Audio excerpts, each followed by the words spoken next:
በስመ አብ ወወልድ ወመንፈስ ቅዱስ አሐዱ አምላክ። የመጽሐፍ ቅዱስ ንባብ ኦሪት ዘጸአት ምዕራፍ 17 ውሃ ከዓለት እንደፈለቀላቸው። የእስራኤል ልጆች ማህበር ሁሉ እግዚአብሔር እንዳዘዘ ከሲና ምድር በዳ ሊጓዙ ተነሱ። በራፋድ ሰፈሩ። በዚያ ሕዝብ የሚጠጡት ውሃ አልነበረም። ሕዝቡ ሙሴን ተጣሉት። የምንጠጣውን ውሃ ስጠን አሉት። ሙሴ ለምን ትጠሉኛላችሁ? እግዚአብሔርንስ ለምን ትፈትኑታላችሁ? አላቸው። ሕዝቡም በዚያ ሰፈር ውሃ ተጠሙ። እኛና ልጆቻችን ከብቶቻችን በጥማት ልትገለን ለምን ከግብፅ አወጣህን? ሲሉ በሙሴ ላይ አንጎራጎሩ። ሙሴ ወደ እግዚአብሔር ጮኸ፣ እንዲህ አለ። ለዚህ ሕዝብ ምን ላድርግ? በድንጋይ ሊወግሩኝ ጥቂት ቀርቷቸዋል።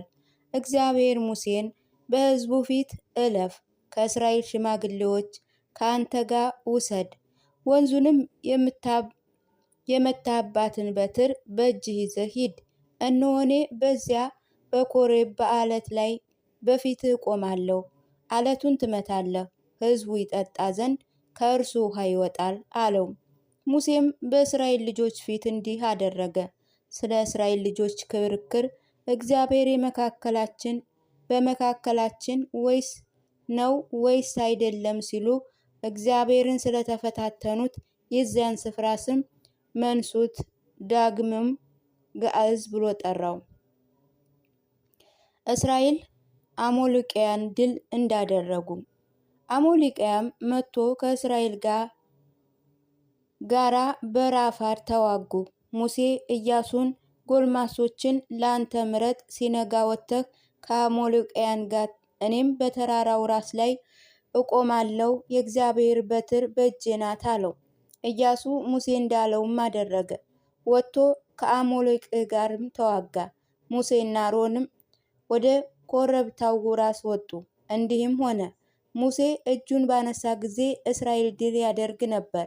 እጁን ባወረደ ጊዜ አሞሌቃውያን ድል ያረጉ ነበር። የሙሴ እጆች ግን ከብደው ነበር። ድንጋይም ወስደው በበታች አኖሩ፣ እርሱ ተቀመጠበት። አሮንና ሆሮም እንዲሁ በዚያ አንዱ በዚህ ሆነው እጁን ይደግፉ ነበር። ፀሐይ እስክትገባ ድረስም እጆቹ ተዘርግተው ነበር። ኢያሱ አሞሌቃውያን ሕዝቡን በሰይፍ ስለት አሸነፈ።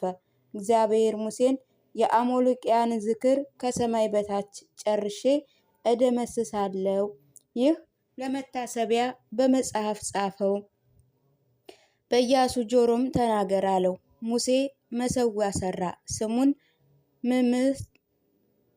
መምህፅን ብሎ ጠራው። እግዚአብሔር በተሰወረች እጅ አሞሌቃውያን እስከ ልጅ ልጅ ይዋጋልና። ምዕራፍ 18 ዮቶር ሙሴን እንደመከረው።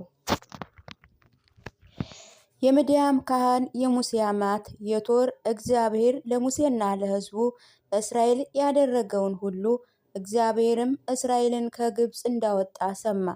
በዚያ ጊዜ የሙሴ አማት ዮቶር ትቶት የነበረውን የሙሴ ሚስት ሲፕራን ሁለቱ ልጆቹን ወሰደ። የአንደኛው ስም ጌርሳም ነበር። አባቱ በሌላ ሀገር ስደተኛ ነበርኩ ብሏልና። የሁለተኛው ስም አልዓዛር ነበር። የአባቴ አምላክ ረዳኝ፣ ከፈርዖን እጅም አዳነኝ ብሏልና። የሙሴ አማት ዮቶር ከልጆቹና ከሚስቱ ጋር በእግዚአብሔር ተራራ አጠገብ በምድረ በዳ ወደ ሰፈር ወደ ሙሴ መጣ። ሙሴንም እነሆ አማት ዮቶር ሚስትህም ከእርሷ ጋር ሁለቱ ልጆች መጥተዋል አሉት። ሙሴ አማቱን ሊያገኝ ወጣ። እጅ ነሳው፣ ሳመውም። እርስ በርሳቸው ሰላምታ ተሰጣጡ። ወደ ድንኳኑም ገቡ።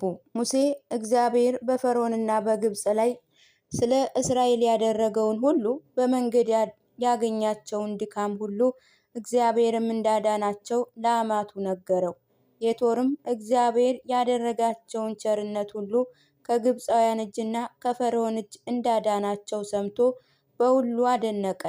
ዮቶር ከግብፃውያን እጅና ከፈርዖን እጅ ሕዝቡን ያዳነ እግዚአብሔር ብሩክ ነው፣ እግዚአብሔር ግብፃውያን ከሚመኩባት ከሚገዙላት አማልክት ሁሉ እንደሚበልጥ አሁን አወቅኩ አለ።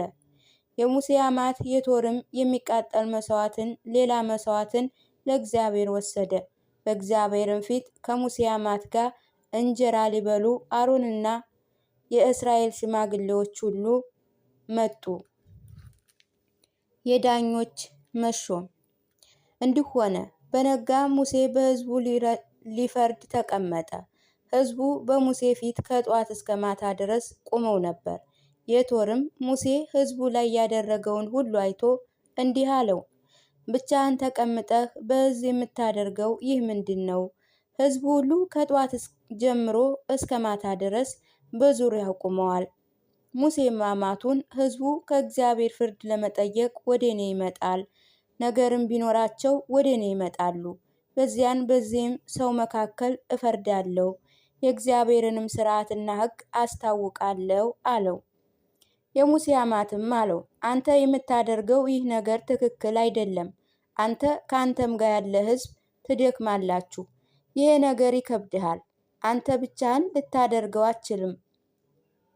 አሁን እመክርሃለሁና ስማኝ። እግዚአብሔር ካንተ ጋር ይሆናል።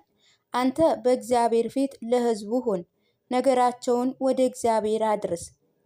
የእግዚአብሔርንም ሥርዓቱን ሕጉን መስክርላቸው። የሚሄዱበትን መንገድ የሚያደርጉትንም ስፍራ ሁሉ አሳያቸው። አንተ ከሕዝቡ ሁሉ ኃያላን ሰዎችን ትዕቢትንም የሚጠሉ ሰዎችን ፈልግ። ከእነርሱ የሺህ አለቆች፣ የመቶ አለቆች፣ የ50 አለቆች፣ የ10 አለቆችም ሹምላቸው። በሕዝቡ ላይ ሁልጊዜ ይፈርዱ። የከበዳቸውንም ነገር ወደ አንተ ያምጡ። ቀላሉን ነገር ሁሉ እነርሱ ይፍረዱ። ያቀሉልሃል፣ ይረዱሃል። ይህም ቃሌን ብታደርግ እግዚአብሔር ያበረታሃል፣ መፍረድም ትችላለህ። ሕዝቡ ሁሉ በሰላም ወደ ስፍራው ይመለሳል። ሙሴ የአማቱን ቃል ሰማ፣ እንዳለውም አደረገ። ሙሴ ከእስራኤል ሁሉ ችሎታ ያላቸውን ሰዎች መረጠ። በሕዝቡ ላይ የሺህ አለቆች፣ የመቶ አለቆች፣ የ50 አለቆች፣ የ10 አለቆች አድርጎ ሾማቸው። በሕዝቡ ላይ ሁልጊዜ ፈረዱ። የከበዳቸውን ነገር ወደ ሙሴ አመጡ፣ ቀላሉን ነገር ሁሉ ግን እነርሱ ፈረዱ። ሙሴ አማቱን አሰናበተው፣ እርሱ ወደ ሀገሩ ተመለሰ።